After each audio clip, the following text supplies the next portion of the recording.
show 'em how it's done.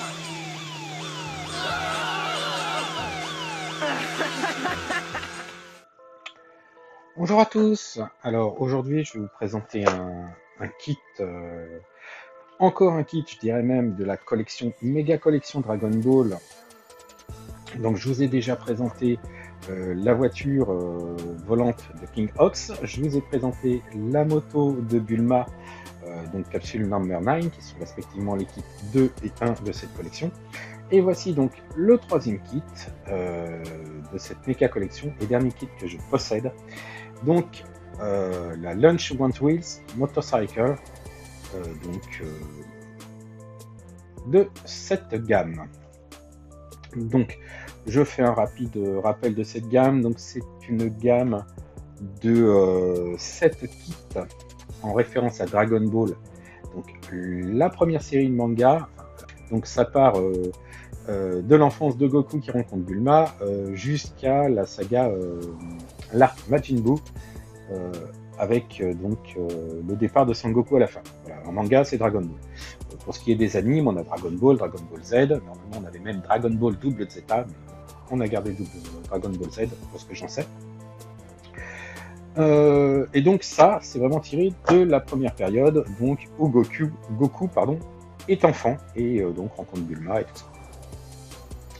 Alors le personnage de Lunch, c'est un personnage assez sympa, un peu particulier, bon, totalement délirant, tel qu'était l'univers d'Akira Toriyama au début de Dragon Ball, parce que je trouve que l'univers d'Akira Toriyama au début de Dragon Ball était assez loufoque, avec un humour parfois pipi caca, on va le dire carrément, qui se rapproche beaucoup d'une autre de ses œuvres, qui est donc le Dr Slump.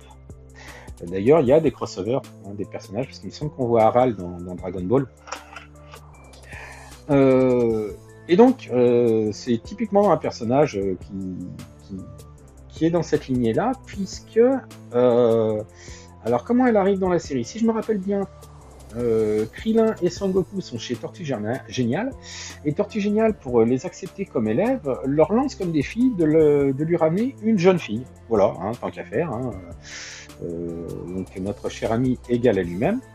Et donc Son Goku et Krillin partent à l'aventure rechercher une jeune fille et vont tomber sur Lunch. Alors je ne sais plus à quelle occasion, mais vont tomber sur Lunch. Et Lunch est un personnage assez particulier, puisque c'est un personnage qui souffre d'un dédoublement de personnalité, mais qui va également se jouer sur son physique. Et elle passe d'une personnalité à l'autre lorsqu'elle éternue.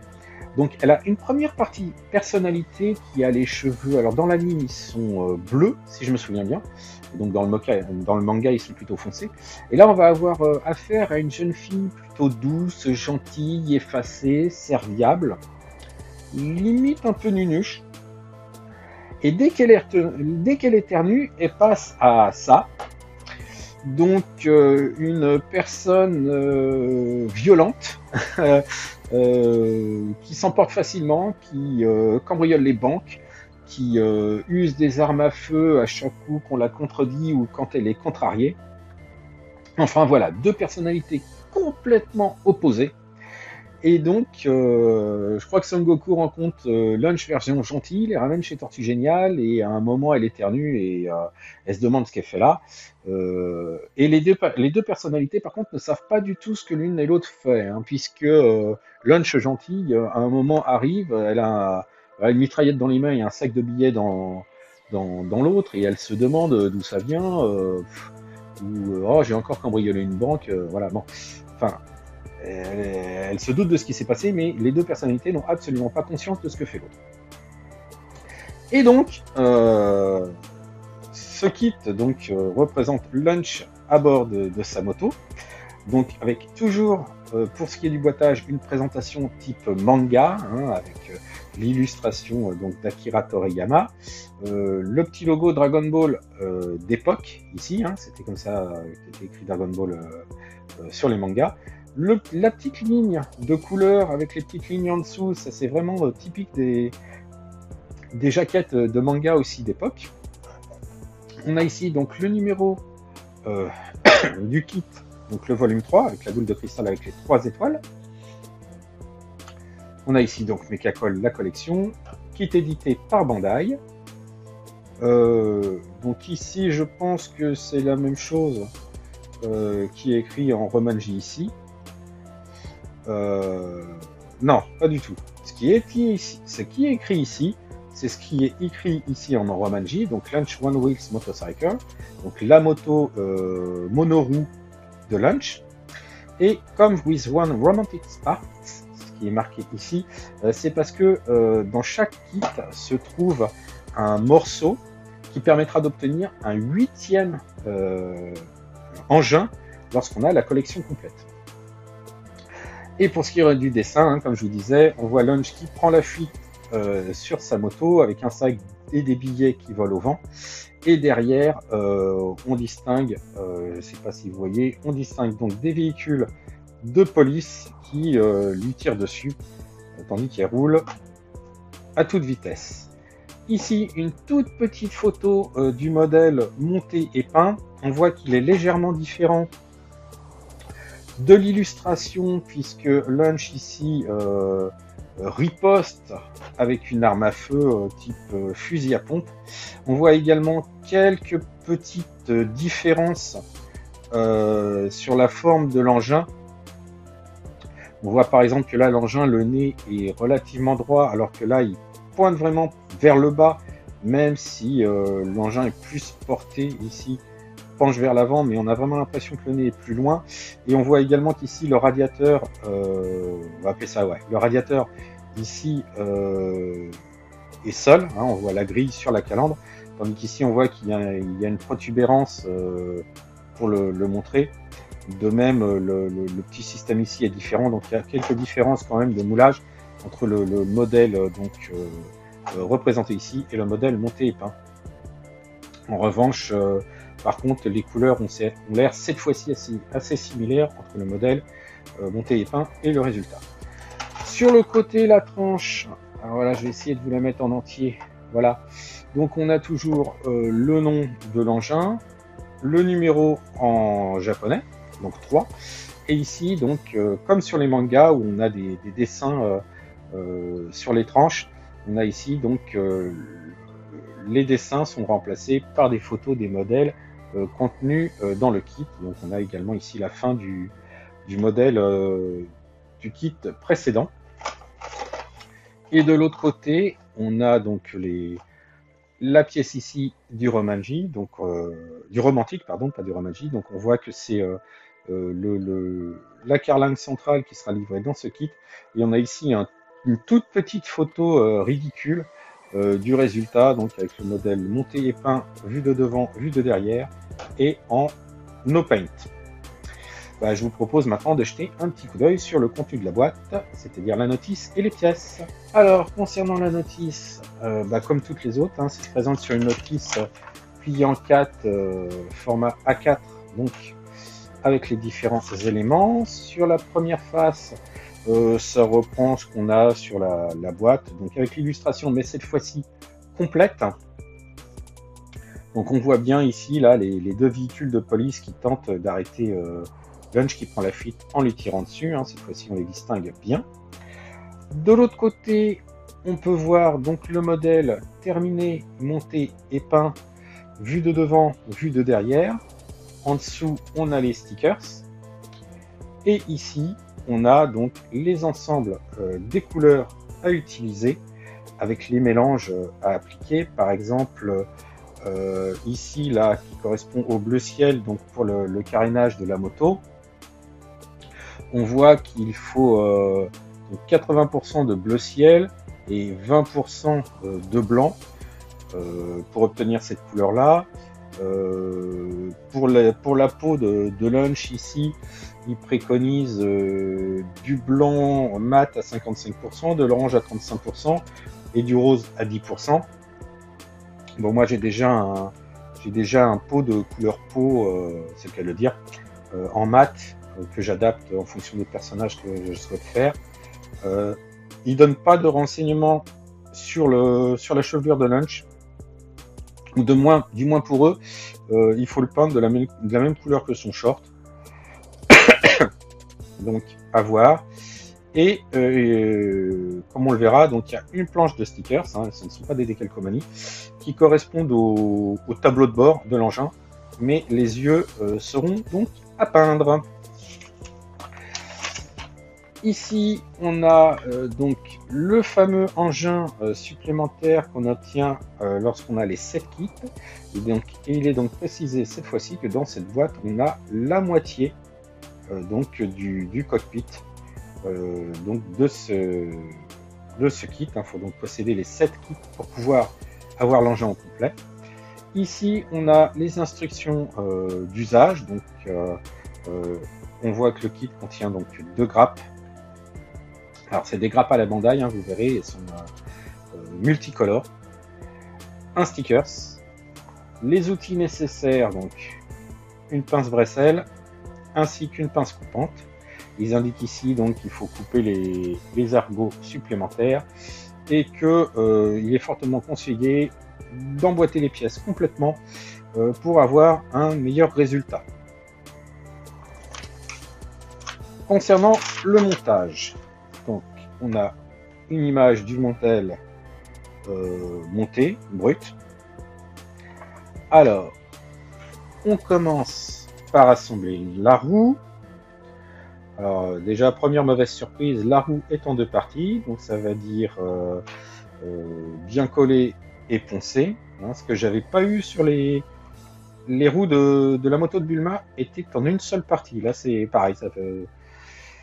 On reviendra à ce que je disais sur une autre vidéo concernant la moto de Bulma, c'est que des fois on s'interroge sur le fait de faire des pièces en plusieurs parties quand elles peuvent être en une seule. Alors c'est pas que je suis contre le fait de monter un kit, hein, faire une maquette c'est monter un kit.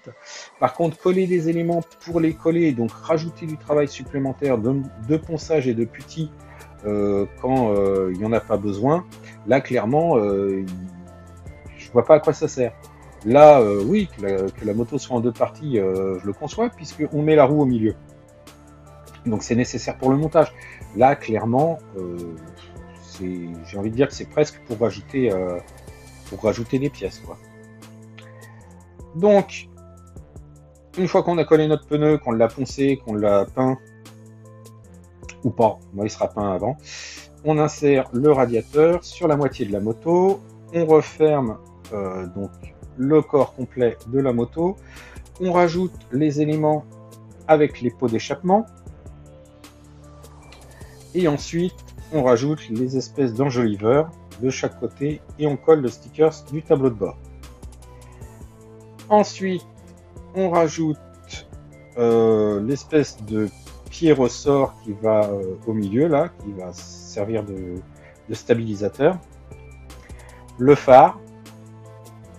Ensuite, on rajoute le stabilisateur en question dont je parlais. On met le contour du phare, le contour du radiateur, la selle, le feu arrière. Puis on rajoute la sacoche de billets, les 2 poignées pour conduire. Ensuite, on attaque le personnage. Donc, face avant, face arrière du personnage. Donc là aussi, ça fait un peu partie des choses que je comprends pas.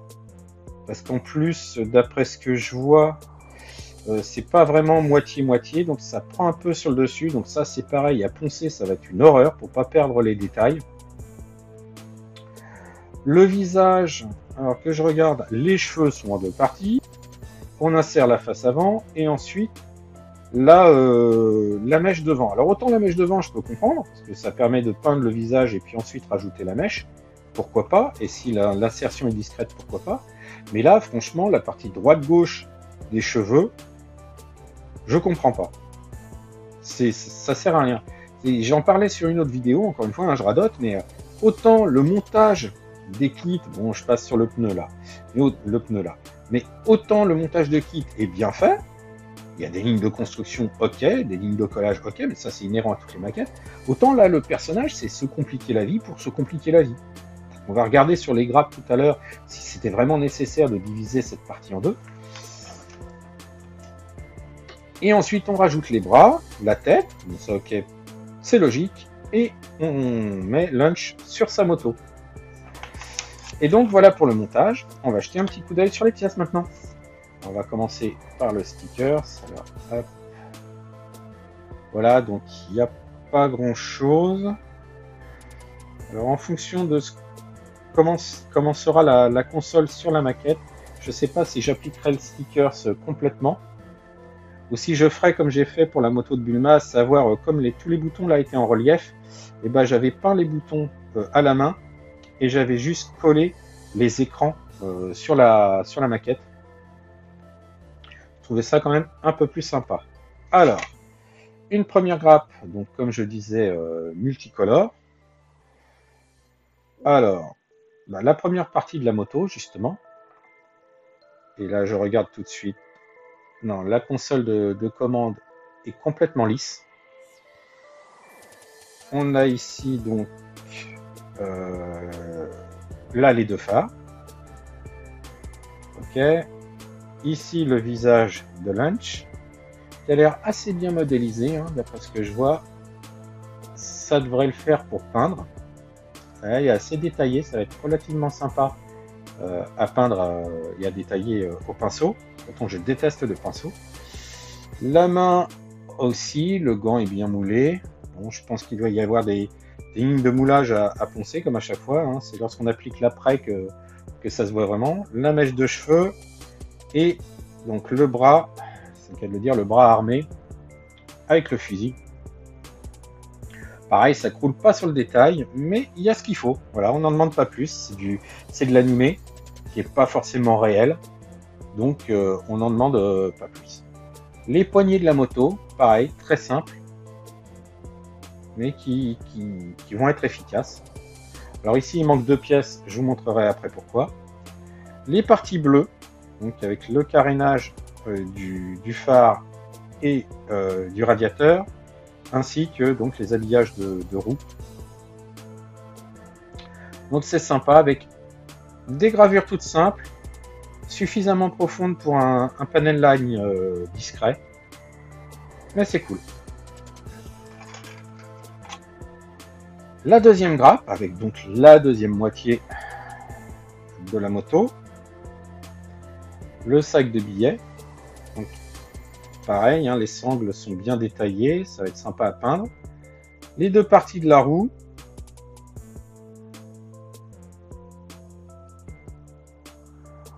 Bon, on verra bien ce que ça donne au montage. Donc le corps de Lunch, alors oui, je le mets à l'envers, mais ouais, ça. Donc là, c'est vraiment en arrière du mollet, et là, on est vraiment sur le devant. C'est bizarre comme. Ça va être, je pense, un peu compliqué de ne pas perdre des détails si je putifie de trop. Donc là, les cheveux en 2 parties. Ouais, par rapport au moulage de la grappe, peut-être que ouais, c'est justifié les 2 moitiés. À voir après, pareil, au montage, est-ce que ça va être gênant ou pas, est-ce que ça va beaucoup se voir. Donc là, le radiateur, hop, voilà. Le siège. Et ici, donc, la partie du bombardier, le romantique. Hein, donc, pour le constituer, il faut l'ensemble des kits que je n'aurai pas. Donc, je ne me sens pas vraiment concerné par ça. Et les 2 morceaux qui manquent, en fait, voilà, ce sont les parties intérieures de la moto. Et en fait, je les ai dégrappés parce que lorsque j'ai fait la moto de Bulma, le pot d'échappement était pareil, était creux, il avait un trou ici, hein, comme celui-ci. Et donc, comme j'avais préparé du mastic époxy pour combler les trous de la moto de Bulma, bah, tout bêtement, je me suis avancé et j'ai commencé à combler également ceci. Alors, c'est pas encore poncé, hein, j'ai juste mis le mastic. Vous voyez, j'ai même pas ébavuré. Et derrière, pareil, vous voyez, les pots d'échappement sont pleins.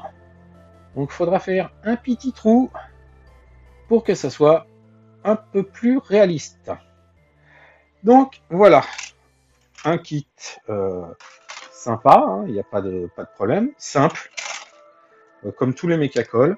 Hein, c'est pas des kits où on est censé se prendre la tête. Donc, il n'y a vraiment aucun problème par rapport à ça. Il n'y a plus qu'à s'y mettre et à vous présenter le résultat.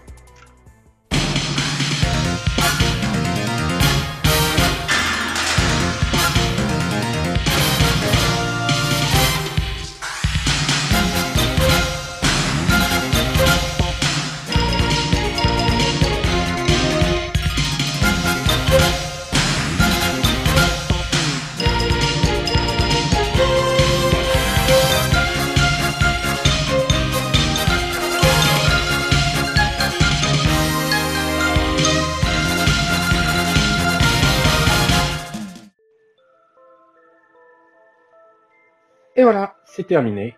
Donc, la moto monoroue de Lunch, issue de Dragon Ball, sur son petit diorama. Voilà, ça fait un peu intitulé de plat de restaurant, mais ça fait ça. Que dire, montage sympa, comme tous les kits de cette gamme, hein, donc tous les kits Bandai Mecha Collection, que ce soit Star Wars ou Dragon Ball, sont assez sympas et simples à monter, à quelques petits éléments près, hein, je vais revenir dessus. Mais vraiment très fun, très cool à monter. Alors, comme je vous disais, sur le rendu général, pas grand chose à dire, c'est assez sympa. Après, comme toujours, hein, j'ai rencontré le problème avec la moto de Bulma et avec le véhicule du roi de la montagne, à savoir, ce sont des kits fun, des kits sympas, mais pas des kits forcément très très fidèles au modèle original. Quand je dis original, c'est soit celui du manga, soit celui de l'anime. Là, il y a quelques petites libertés qui ont été prises sur ce kit. Alors, je vous mets quelques photos là issues directement de l'anime. Et la plus grosse différence, alors hop, on va arrêter le petit manège pour revenir là-dessus. Alors, désolé pour la mise au point, parce que du coup, quand je passe la main devant, ça fait le point sur ma main.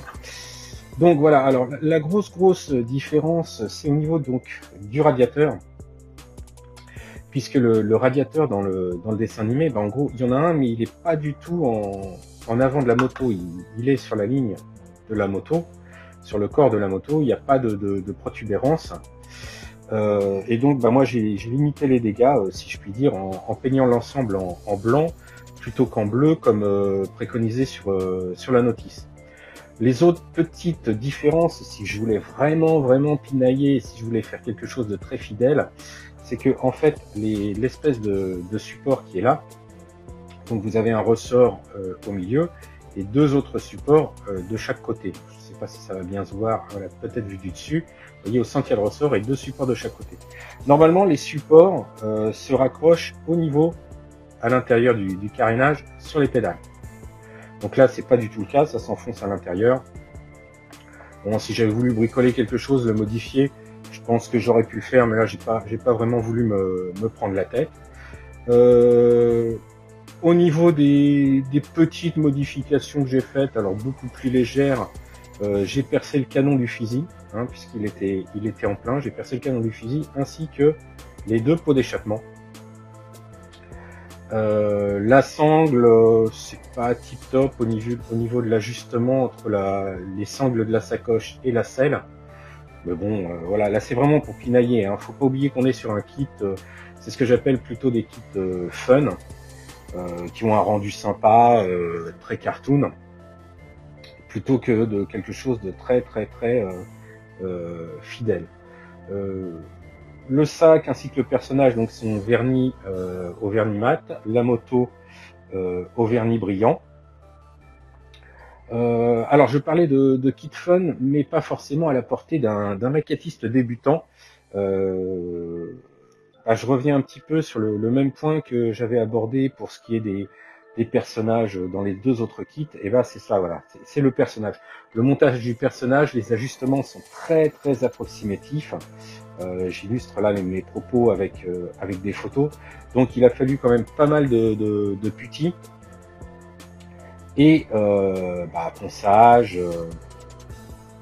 Quand on fait de la maquette, pas de problème, on commence à être habitué à ce genre de choses.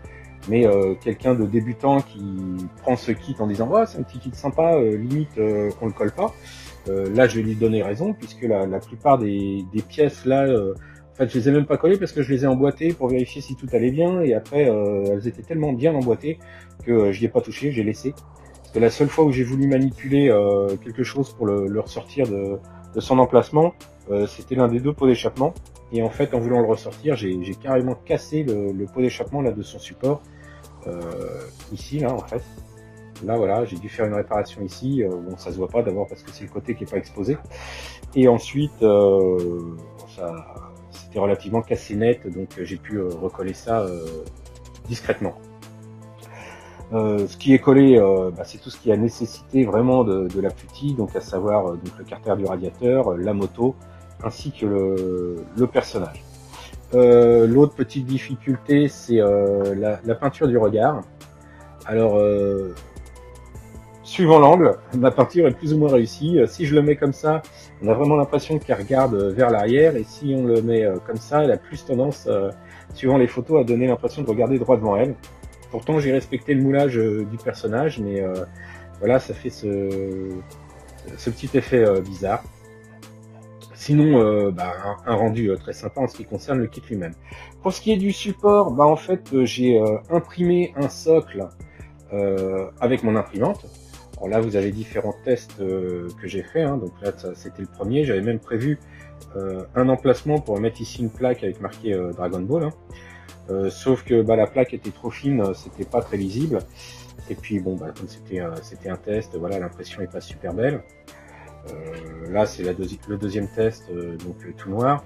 Puis je me suis rendu compte qu'en fait, c'était trop fin. Ça rendait pas super bien.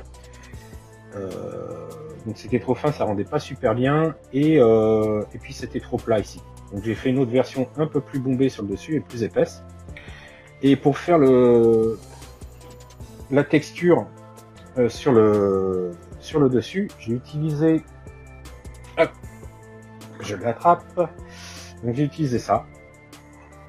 Hop, un petit instant, voilà. Donc c'est une espèce de pâte. Voilà, ça se présente comme ça. Hein. Ça fait un peu comme de la colle à bois avec du gravier dedans. Voilà, donc on peut le faire soi-même.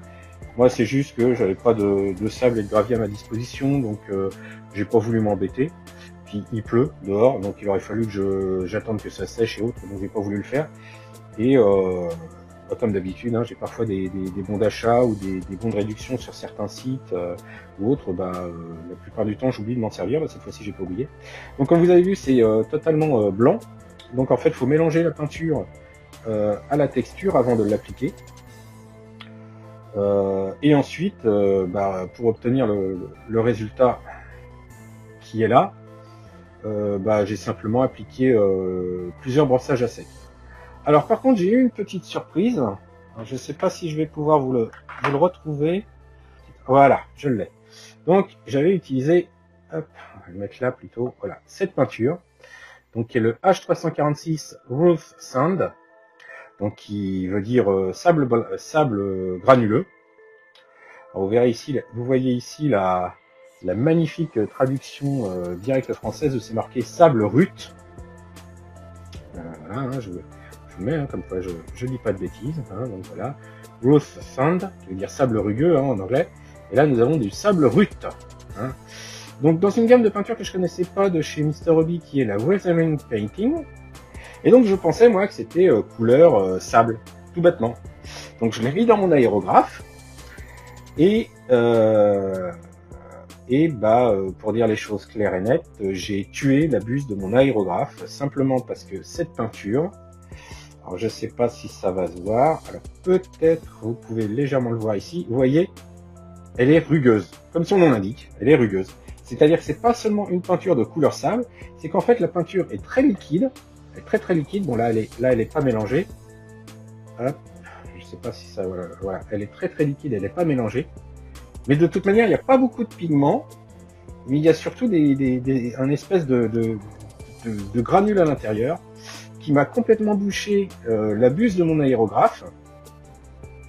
Parce que quand j'ai fait un test, j'avais appliqué la texture. En fait, j'ai coloré le nuage de poussière ici avec cette peinture-là, en me disant bah, ce sera la même couleur que le sable, ça sera parfait.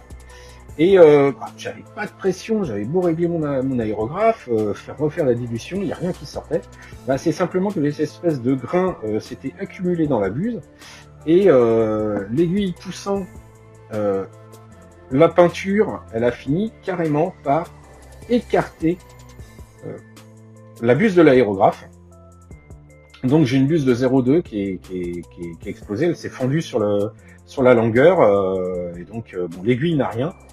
Heureusement que j'avais une buse et une aiguille de 0,2 de rechange d'avance.